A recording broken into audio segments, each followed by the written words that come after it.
నాకేమిటంటే మా అమ్మగారు, నాన్నగారు తెల్లారగట్ల లేచి ఒక చెంబుడు కాఫీ ఇదే అమలాపురంలో పెట్టుకుని మేము పడుకుని ఉంటే ఆ వేటలతోటి జరిగేస్తూ అవును. ఇష్టాగోష్ఠి మాట్లాడుకున్నప్పుడు ఈ చప్పుడు ఇది అంతా ఇరిటేషన్గా ఉండేది. కానీ దుప్పట్లో దూరి అవి వింటున్నప్పుడు గొప్ప కబుర్లు ఉండి అది ఈ ఏజ్కి తెలిసింది నాకు. సో భద్రం క్యారెక్టరు, ఆ! భద్రం బాబాయ్, వర్ధనమ్మ పిన్ని అని తీసుకుని కాఫీ కార్టూన్స్ మొదలుపెట్టాను. ఆ! పొద్దున్నే ఫేస్బుక్ నుంచి తెల్లారేటప్పటికి ఒక కాఫీ కార్టూన్ పోస్ట్ చేయడం. అందులో ఇంకా నాకు నా ఊహకి బౌండరీ ఏమిటది. అదే కదండి. కొన్ని వందల కార్టూన్లు, వేల కార్టూన్లు ఓన్లీ కాఫీ సబ్జెక్ట్లో వేశాను. అందుకే మా కోసం ఆ, ఒక్కసారి మీకు నచ్చిన ఈ కాఫీ గురించిన కార్టూన్లు ఎన్ని తప్- ఎన్ని వేశారో అట్లీస్ట్ కొన్నైనా చెప్పండి. తప్పకుండా తప్పకుండా ఇది మాత్రం అద్భుతంగా ఉంటుంది. ఇది ఎక్కడ అసలు మిస్ అవ్వడానికి లేదు అసలు. ఎందుకంటే వాళ్ళ ఆశీర్వచనం అంటారు కదా, అలా కాఫీ ఆశీర్వచనం ఏంటంటే దాన్ని జనాల్లోకి ఎలా తీసుకెళ్ళచ్చు. పైగా ఏమిటంటే మనదైన రామాయణ భారత భాగవతాలు నేను ఈ దైవాల ఫోటోలు వేసేవాడిని కాబట్టి నేను వాళ్ళని హట్ చేసో మనకు సంప్రదాయాన్ని పాడు చేస్తూ వేయకుండా వీళ్ళని డిపిక్ట్ చేస్తూ బొమ్మలు వేయగలనా, కాఫీని అడాప్ట్ చేయగలనా అని చెప్పి అందులో భద్రం బాబాయ్ ఫోన్ మాట్లాడుతుంటాడు పడ కుర్చీలో కూర్చుని మాట్లాడుతుంటే అక్కడేమో ఈవిడ ఇంకో ఫోన్లో ఉంటుంది. ఈయన ఆ ఫోన్ పక్కన పెట్టేసి కాఫీ తాగుతుంటాడు. ఆయన మాట్లాడుతున్నాడు, ఏం లేదు ఇప్పుడు బోల్డ్ టైప్ కదా. ఆవిడ ఏమన్నాడంటే అది తొగరదారంలో ఉన్నావు నువ్వు, ఐశ్వర్యరాయ్ తర్వాత నువ్వే అన్నాను, వెంటనే జీడిపప్పు కాఫీ పెట్టించింది. జీడిపప్పు కాఫీ అంటే ఏంటంటే వాళ్ళ భావన అలా ఉంది. అదే మన అదిగో నవలోకం ఉంది, అదిగో నవలోకం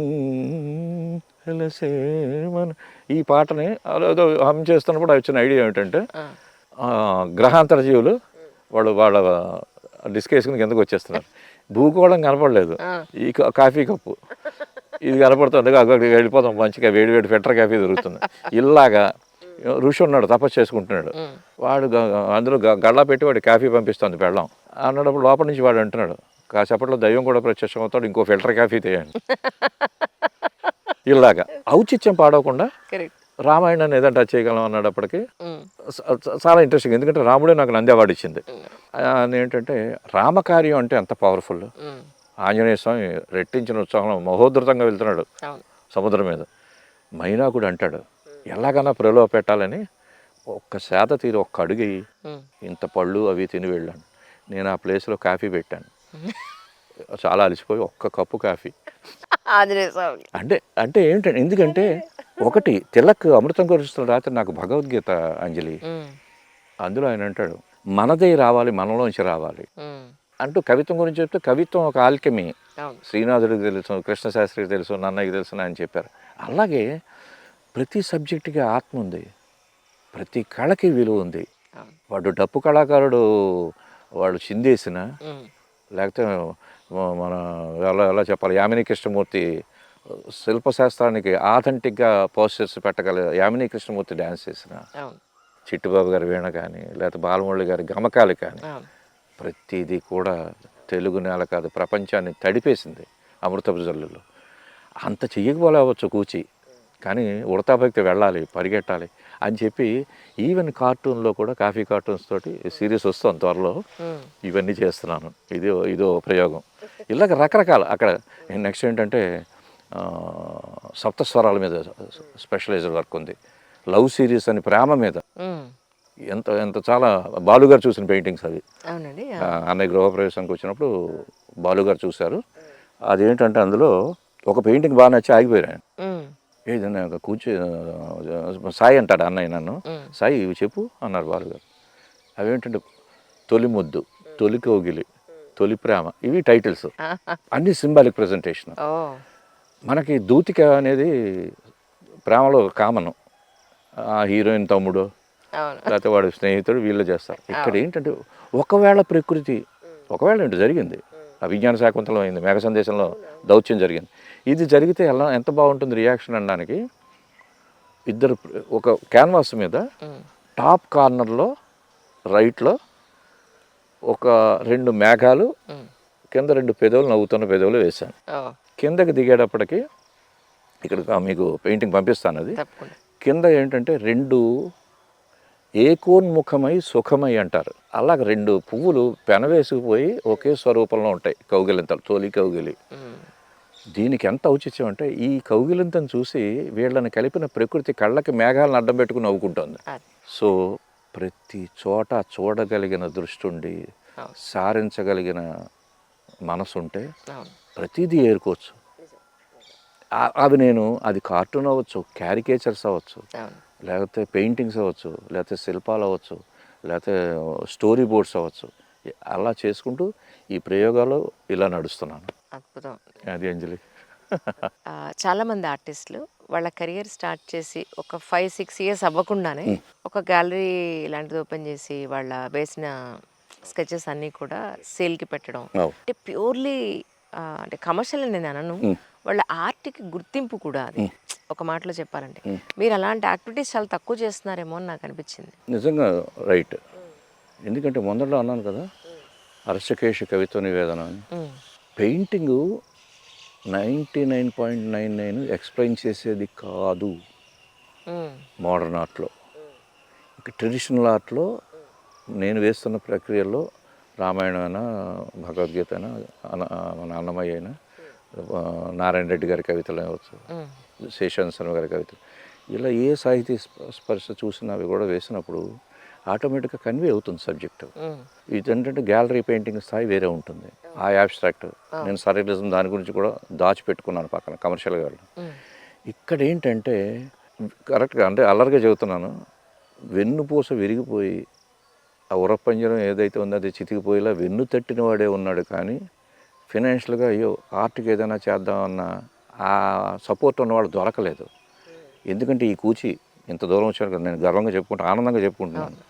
ఒక ఇండియన్ ఇంక కొనడానికి ఆంధ్ర యూనివర్సిటీకి 700 కష్టపడ్డవాడు నేను. అదే కూచి దాదాపు అంటే చెప్పడం కాదు, ఒక travel suit case, America suit కేసుల నిండా ప్రపంచంలో ఇంతకన్నా కాస్ట్లీ, ఇంతకన్నా వర్త్ ఉన్న మెటీరియల్ లేదు, ఆర్ట్ మెటీరియల్. అమెరికా వెళ్ళి నేను గ్యాడ్జెట్స్ తెచ్చుకోలేదు, ఓ సూట్ కేసు నిండా ఆర్ట్ మెటీరియల్ తెచ్చుకున్నాను. ఆ స్థాయి వచ్చింది. ఇన్ బిట్వీన్ ఏంటంటే కొన్ని, అంజలి చాలా ఆనందంగా చెప్తున్నాను, కొన్ని పర్సు నిండే పనులు, కొన్ని మనసు నిండే పనులు ఉంటాయి కళాకారులకి. 100%. నా అదృష్టం, నా దురదృష్టం, ఇంత పేరున్నా ఇలా ఉన్నా అది ఉన్నా కూడా మనసు చాలా ఇంకా పొంగి పొలిపోయి షర్టు బనీను తడిసిపోతున్నాయి, అక్కడ దాకా ఓకే. కాకపోతే పర్సు నిండే పనులు అనేటప్పటికి కమర్షియల్ ఆర్ట్ని ఆదరిద్దాం. ఇది నాకు తెలిసి తెలుగు ఈ కల్చర్లో నేను ఒక 10% చూశాను, 90% స్తబ్దు. అది స్టేజ్ మీద కూడా చూశాను. చప్పట్లు కొట్టి కనీసం కళాకారుడికి సపోర్ట్ చేద్దామన్న, అంటే పెద్ద పదం వాడుతున్నాను క్షమించాలి, ఇంగితం లేని ప్రేక్షకులు తయారయ్యి ఎంత షాప్ పెడుతున్నారు ఆ కళాకారుని. నేను లైవ్ షో ఆర్టిస్ట్గానే చూశాను. ఎంత కొట్టండి అని అడగడమా, చప్పట్లు కొట్టండి, ఎంకరేజ్ చేయండి ఆర్టిస్ట్ అని అడిగినా కూడా మాట్లాడరే. సెల్ ఫోన్కి ఇచ్చిన విలువ కళాకారుడికి లేదా సభలో, ఇది చిన్న వేదన. సో ఇలాంటి వాతావరణంలో ఆర్ట్ నిలబెట్టుకోవడం అంటే చక్కటి, ఇప్పుడు మంచి వాళ్ళు, పెద్ద వాళ్ళు వచ్చి లేదు ఈ పెయింటింగ్స్ మీరు చేయాలి, ఇది ఇలా చేయాలి అన్నదానికి ఫస్ట్ ఏంటంటే చాలా ఎస్వి జోగారావు గారు ఆంధ్ర యూనివర్సిటీ స్మరణ చేసుకోవాలి. ఫైన్ ఆర్ట్స్కి పంపించారు, ఫైన్ ఆర్ట్స్ డిపార్ట్మెంట్కి నా పుస్తకాలకు బొమ్మలు వేయాలని. ఆయన సాహిత్యంలో మదించిన వాడు. అయ్యబాబా ఆయన దగ్గర లేదు, కూర్చునే పంపుదామని మా గురుగారు నన్ను కూర్చి నువ్వు వెళ్ళు అని పిలిచారు. వెళ్తే టీషర్టు జీన్స్ వేసుకొచ్చావు, నువ్వేం వేస్తావు బొమ్మలు, తక్కువ అనుకుంటున్నావు సాహిత్యం, నేను రాసిన టైటిల్ చెప్పనా, శృంగార భృంగారం వెయ్యి అన్నాడు. అప్పటికి అయ్యి బాబు ఇంత అటాక్ ఏంట్రా. అయితే ఏంటంటే మహామహులతోటి ఫేస్ చేయడం అనేది ఒక హేళ, ఒక ఆట, సరదా. ఎందుకంటే నన్ను పిల్లాళ్ళ దగ్గరికి తీసుకుంటారు తప్పులు చేసిన అనే ధైర్యం. అప్పుడు నేనేం చేశానంటే, గురుగారండి ఏదో వేస్తున్నాను, కొన్ని బొమ్మలు చూపెడతాను, మీరు పర్మిషన్ ఇస్తాను. తీ అన్నారు. ఏం చూపెట్టాను, అభిజ్ఞాన శాకుంతలం, మేఘ సందేశం, మనుచరిత్ర, ఇలాంటి పెయింటింగ్స్ అన్నీ వరుస పెట్టాను. ఇదా వర్క్ నీది అన్నారు. అవునండి. మరి ఆథెంటిక్గా వేస్తున్నావా? వేస్తున్నాను గురుగారు. అంటే ఏంటి నీకు సోర్స్? పెద్ద వాళ్ళ దగ్గర రిసెర్చ్ చేసుకుని నోట్స్ రాసుకుంటానంటే, లేకపోతే ఆంధ్ర యూనివర్సిటీ లైబ్రరీ. అలా చేసావు ఇవన్నీ అని చేశాను. ఇదేమిటిది అన్నారు. మనుచరిత్ర అన్నాను. ఏం చేసావు పెయింటింగ్, నీ స్టాంప్ ఏముంది అందులో చూపెట్టాను. అంటే కరెక్ట్గా చెప్పాలంటే పోస్ట్ మార్టం చిత్రకారుడు అవునవునవును. రావాలి అది కావాలి. అప్పుడే డెవలప్మెంట్. ఇలాంటిది లైవ్లో ఎన్ని ఎదుర్కొన్నానో తెలుసా, చచ్చిపోతాను నవ్వలేక. చిత్ర విజయ్ ఎవడు ఎలాంటి క్వశ్చన్ వేస్తాడో తెలియదు. ఈయన ఇలా అడిగేటప్పటికి నేను మను చరిత్ర పెయింటింగ్ చూపెట్టాను. సార్ అగ్నిజ్యోతుడు వీళ్ళంతా రుక్మిణికి వాళ్ళు వెళ్ళారు రకరకాల మనకు ఉంది. మను చరిత్రకారుడి సింబాలజీ ఎలా ఉంటుంది అది అనేది నేను ఇందులో డిపిక్ట్ చేశాను. ఏం చేస్తాను అంటే ఆవిడ వీణ వాయించుకుంటుంది, చిత్రవీణ. ఏదో చిత్రవీణ వేయడం కాదు, శిల్పశాస్త్రం నుంచి ఆథెంటిక్గా ఉన్న డ్రాయింగ్స్ కలెక్ట్ చేసి నేను స్కెచెస్ వేసి గుళ్ళల్లో చూసి ఆ చిత్రవీణనే ఈవిడికి పెట్టాను. అంత డీటెయిలింగ్ ఉంటాను నేను. ఎడ్యుకేట్ చేయాలి. ఆర్ట్ ఫామ్ అది ఏదైనా సరే. ఓహో ఇలా ఉంటుందా చిత్రవీణ విచిత్రవీణ ఇలా ఉంటుందా, 2 బుర్రలు ఇటు ఉంటాయా, దీనికి ఒక బుర్ర ఇటు ఉంటుందా అనేది వాయిస్తుంది. అక్కడేమో నాయకుడు మంచి జులపాల జుట్టులతోటి 2 చెవులు మూసుకొని హరిహరి అని ఆకాశంలోకి చూస్తాం. అయ్యో నారాయణ. ఎందుకు ఇలా జరుగుతుంది ఈ మధ్యన ఏమిటంటే చిన్న మెలిక. ఆరుద్ర గారి మాట ఉంటుంది కదా, అరక్షణమైన అరమెరుపు ఆరుద్ర కవితలో చేవురాలంటాడు. ఆయన అలా మెరిపిస్తాడు. వాళ్ళు వేశారు, బాట ఇచ్చారు. వాళ్ళు పాపం అరికెల్లాంతలో ట్యాచ్ లైట్ వేసి వాళ్ళు నడిచి మనకి వీళ్ళ డైనమోలు పెట్టి నడవంటారని మనకు ఛాన్స్ ఇచ్చినప్పుడు అలాగా వెంటనే నేను అన్నాను, గురుగారండి చిత్రకారుడుగా నేను కొంచెం అందులో నాకు ఏరియా ఉంది అని అమ్మాయి వీణ వాయిస్తుంది. అప్పుడు చిట్టుబాబు గారికి చిట్టుకుని వేలు అన్నాను కదా, ఇప్పుడు చూపుడు వేలు ఇలా చూపెడుతుంది, మీటు వేలు పైకి చూపెడుతుంది. సరిగ్గా ఆవిడ నెత్తి చెట్టు కింద వాయిస్తుంది. ఆ కొమ్మ మీద 2 ప్రేమ పక్షులు చక్కగా దగ్గర ఒక్కటే మాట, పెద్దవాడవుతావు పో అన్నారు. ఇగో ఇక్కడ కూర్చున్నాను. ఇలాగా గణపతి సచ్చిదానంద, తేజోమయానంద, శివానందమూర్తి గారు, టీటీడీ అటు ఇటు ప్రతి వాళ్ళ ఆశీర్వచనంతో ఒక ప్యాడింగ్ వెన్నుదన్ను అంటారే అలాగొచ్చి. కాకపోతే ఏంటంటే మళ్ళీ చెప్తున్నాను, వాడిచ్చింది వాడికే, నైవేద్యం ఒక్కడో తినకూడదు, 10 మందికి పంచిపెట్టాలి. అలాగా నేను వేసే పెయింటింగ్ నాలోనే ఉంచుకోకుండా ఎవరో నా పేరు కూడా తీసేసి కాపీ చేసుకుంటారు పెయింటింగ్స్. అలాంటి చిత్రాలు కూడా అయినప్పుడు నాకు రిపోర్ట్ చేస్తారు నా ఫ్రెండ్ సర్కిల్, కూచి వాడేశారని. అప్పుడు నేను అంటాను, అప్పుడు ప్రసాదం నాకు ఇచ్చాడు, నేను తిన్నంత తిన్నాను, మిగతా చేస్తున్నాను, వాళ్ళు తింటున్నారు, ఆ పుణ్యం నాకే కదా. నేను బయట మార్కెట్లో బాపు గారి పెయింటింగ్స్ కూడా జరిగింది. ఎంఐ హుస్సేన్ జరిగింది. ఒకసారి ఎంఐ హుస్సేన్ మెడ్రాస్ రోడ్డు మీద వెళ్తుంటే ఆయన పెయింటింగ్స్ ఆయన కనపడ్డాయి సంతకంతో సహా. అప్పటి నుంచి ఆయన ఏం చేశారంటే నా సంతకంతో నేను పెయింటింగ్ మీద పెట్టి ఎదురుకుండా ఇస్తాను, అప్పుడే పెయింటింగ్స్ కొనుక్కోండి అని ఒక క్లాస్ పెట్టి అలా రిలీజ్ చేసుకున్నారు. గురువు గారి పెయింటింగ్స్ ఆయన కలర్ కాంబినేషన్స్లో 2D నుంచి 3D దాకా బాపు గారు ఆ నేటివిటీ కానీ, పడవ ప్రయాణం లైన్ ఆర్ట్ అంటే ఆయనది. విశాలమైన నదిలో పడవ అలా అలలు కొట్టుకుంటూ మన dance of sound Lalgudi Jayaraman dance of సౌండ్లో ద్విజావంతి రాగంలాగా బాపు గారి గీత అలా ట్రావెల్ చేస్తుంది. అంత తపస్సు చేసిన మహాకళాకారుడివి రంగులు మార్చేసి సంతకం తీసేసి గ్రాఫిక్ స్టూడియోస్ వాళ్ళ పేర్లు పెట్టుకుని, అది కళాకారుడు. గురువు గారికి వెళ్ళినప్పుడు నేను అంతవాడిని, ఆయన మేరు నేను లఘు. కాకపోతే ఒక స్టాంపింగ్ ఉంటుంది. బాపు గీత, బాపు బొమ్మాయిలు ఎలా ఉందో అది మాకు ఒక నక్షత్రం బ్లింక్ అవుతుంటుంది ఎదురుకుండా. దాన్ని చూస్తూ ట్రావెల్ చేస్తున్నాం మేము. అది ఎంత దూరం తీసుకెళ్తుంది, ఎక్కడికి వెళ్తాం, అందలో ఎక్కుతాం, అగాధాలు పడతాం, అది మా యోగ్యత. అలాంటి టైంలో ఒక గ్యాలరీ పెట్టడానికి నేను సాహసించలేదు. అయితే నాకు భగవంతుడు ఎలా ఫీల్ చేశాడంటే నాది మౌత్ పబ్లిసిటీ. అక్కడ కూచి గారు ఉన్నారు కదా, ఆయన చేత వేయిద్దాం, లేకపోతే ఇది వేయిద్దాం.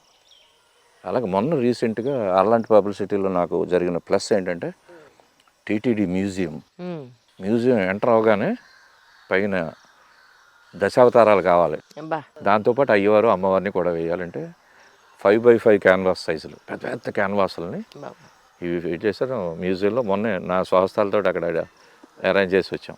ఇలాంటివి మౌత్ పబ్లిసిటీ నుంచి. అయితే ఇక్కడ ఒకటి చిన్న పెద్ద వర్క్ లేదు అంజలి. అవునండి. చిన్న విజిటింగ్ కార్డుకి నేను ఎంత కష్టపడతాను. అలాగే ఒక 21 feet పెయింటింగ్ రాజేంద్ర ప్రసాద్ గారికి చేసింది. చాలా పెద్ద మ్యూరల్. అంటే ఫ్లోలో చెప్తున్నాను. రోజు ప్రసాద్ గారు ఫోన్ చేశారు, కూచిబాబు మనం కలవాలి. ఎయిర్పోర్ట్కి వచ్చే డైరెక్ట్ ఉమ్, వెళ్ళాను. ఎక్కడికి వస్తున్నావు కదా చూడన్న, తిరుపతిలో దిగాం. ఉమ్, అన్నీ అయిపోయి సరే ఒక బిల్డింగ్ ముందర నించోబెట్టారు. ఉమ్, ఇది నేను కట్టించిన బిల్డింగ్, స్వామి ఆశీస్సులతోటి. దీనికి ఆ పేరు చూసావు ఎలా ఉందో అని చాలా ఎగ్జైట్, అవును ఆనందం అవును ఆయన చాలా ఎక్స్పెక్ట్. చూసి రాజేంద్ర ప్రాసాదం అబ్బా. అని ఉంది. ఎవరు పెట్టారో తెలుసా? నారాయణ రెడ్డి గారు పెట్టారు ఈ పేరు. ఉమ్, ఇక్కడ దాకా ఓకే, నీ పని చాలా ఉంది. అటు ఇటు చూడంటే ఇటో 30 ఫీటు అటో 30 ఫీటు బిల్డింగ్ ఫ్రేమ్. ఈ ఏరియా నీది, ఈ ఏరియా నీది, నువ్వేం వేస్తే అదే. నాకు ఆర్ట్ డైరెక్టర్స్ ఉన్నారు, పెయింటర్లు ఉన్నారు, వాళ్ళు ఉన్నారు, వీళ్ళు ఉన్నారు, నాకు అనవసరం. నువ్వు వేస్తే బాగుంటుందని నాకు నిర్ణయానికి వచ్చాను. అద్భుతం. ఆ క్యాన్వాస్లు నీకు అప్పచెబుతున్నాను, నువ్వు చెయ్యాలి. సరే అన్నాను. దర్శనానికి వెళ్ళాను. మీరు నమ్మండి, స్ఫురణ అంటారు కదా, వర్క్ వచ్చినప్పుడు కళాకారుడు ఆకలిగా ఉన్న సింహం ఉంటుంది అలా ఉంటాడు. వెళ్తున్నాను ప్రశాంతంగా, గర్భాలయంలోకి వెళ్ళాం, దండాలు పెట్టుకున్నట్టు తిరుగుతూ ప్రసాదాలు తింటున్నప్పుడు ఫ్లాష్ వచ్చింది. వెంకటాద్రి సంస్థానం బ్రహ్మాండే నాస్తికించిన వెంకటేశ భూతో భవిష్యత్. ఆ ధ్యాన శ్లోకాన్ని డిపిక్ట్ చేద్దాం ప్రసాద్ గారు అన్నాను. నేను సబ్జెక్ట్లో చేయి పెట్టను, నువ్వు అగో 2 గోడలు నువ్వేం చేస్తావు చెయ్యాను. దానిలో ఉన్న మీనింగ్ని 21 ఫీట్ మ్యూరల్ పెయింటింగ్ కొండ మీద, తిరుమల కొండ మీద 1.5 మంత్ మే ఎండల్లో నిలబడి గ్యాలరీలు కట్టుకుని నేను నా శిష్యులు ఇద్దరు అది వేసాం. అది అయిన తర్వాత ఈ పక్కనే 2 తాళపత్రాల మీద ఒకదాని మీద ఒకటి, ఈ రెండిటిని తిరుపతి గేట్వేలు ఉంటాయి కదా మనం చూస్తాం, సిమెంట్ ఆర్చిలు, అవి డిజైన్ చేసిన బాలు వచ్చి నాకు కావాల్సిన ఫ్రేమ్స్ అన్ని డిజైన్ చేశాడు సిమెంట్లో. అంతా న్యాచురల్ 3 డైమెన్షన్. అందులో వెంకటాద్రి సంస్థానం రాయించాను తాళపత్రం మీద. పెయింటింగ్లో ఏంటంటే గరుడు రెక్కల ఆర్చుకుని వచ్చి ఆ భక్తులను చూస్తూ ఉంటాడు కొండ మించి. ఆ కొండ అలా ఉంటుంది చూడండి, అబ్జర్వ్. ఇటో రెక్క అటో రెక్క ఆయన నుంచి. దాన్ని మేము తీసుకున్నాను. దీన్ని శ్రీపర్వతం అంటారు కాబట్టి శ్రీచక్రాన్ని బ్యాక్డ్రాప్ పెట్టి దాంట్లో అమృత కలశ పెట్టి, ఈ శ్రీపర్వతం మిమ్మల్ని ఇన్వైట్ చేస్తుంది, పాపాలను దహించేస్తుంది, ఇలాంటి చోటకి రండి అని పిలుస్తున్నాడు. దాని మీద గరుత్మంతుడు మొహం, ఆయన నెత్తి మీద ఆయన మోస్తున్న తిరుమల కొండ ఆనంద నిలయం, ఆయన పాదాలు, ఆ పైన విరాట్ రూపమైన వెంకటేశ్వరుడు. గజమాలలో సింగారింతులు నీకు అని చెప్పి ఆయన అన్నమయ్య అన్నట్టు ఒక 2 చిలకలు గజమాలని ఆయనకి డెకరేట్ చేస్తాయి. ఈ 2 చిలకలు శ్రీదేవి భూదేవి. ఆయన అభయం వరదంలో సూర్యుడు చంద్రుడు ఉంటాడు, పగలు రాత్రి ఆయనదే, కాలం ఆయన నియంత్రణ. ఇది నేను చేపిస్తున్న డిపిక్షన్ ఆ శ్లోకం కోసం. అద్భుతం. ఇలాగా తిరుమల కొండ మీద చేసి అలాంటి వర్క్ చేసి, అంటే ఎందుకు చెప్తున్నానంటే చాలా ఆనందం. నిజం నిజం. అయ్యో ఇంత సెన్సిటివ్. ఇప్పుడు వెనక తిరిగి చూసుకుంటే ఇదేనా నేను చేసింది, అయ్యో ఇంత అవకాశం ఇచ్చాడు, స్వామి నడిపించాడు. దానికి కూడా ప్రస్తుతం అప్రస్తుతం లేదు, ఫ్లోలో చెప్తున్నాను. అయ్యో ఒకటి ఏంటంటే ఈ లైవ్ షో చాలా చాలా సెన్సిటివ్ ప్రక్రియ. చాలా. ఎవ్వరూ అంత సాహసం చేయరు. ఎందుకంటే సాహిత్యం తెలిసి ఉండాలి, సంగీతం తెలిసి ఉండాలి, చిత్రకళ సరే, మనం అందులో మాస్టర్ అవ్వకపోవచ్చు. గట్టిగా మాట్లాడాలంటే సర్వకళలు తెలిసి ఉండాలేమో ఇందులో. తప్పదు.